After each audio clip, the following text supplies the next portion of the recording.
Well, definitely, if you look at things like generational trauma, which can be impacted on your history, your ancestry, the experiences you've had, you will know many a time I've discussed my own reason and rationale for why I have entered this field, why this has been my life's work, why this is my passion, why I continue to contribute to this discussion, dialogue, and development of thinking in the field of diversity, equity, inclusion goes back to childhood memories of seeing racism in action, of seeing the impact it had on the family, and then my own set of experiences. So if I just bring it back to me, then I can see that happening. But also, over the years, I've been exposed to thousands and thousands of companies and organizations and people, and I've heard their stories.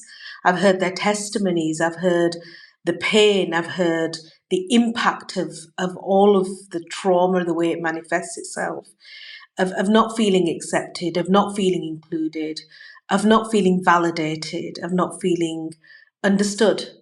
And so that trauma is real. And it also really speaks to the fact that, there is not true equity in the world. And if we don't even understand that from a basic premise, and then we look at the career tracks of our employees, we look at the way our employees show up, the way who we attract, who we recruit, who we retain, who we progress, then you can sort of, see the layers of trauma building.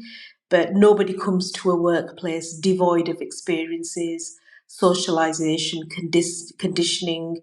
We all arrive at workplaces with all of that, call it a rucksack on our backs, usually heavy, not really processed.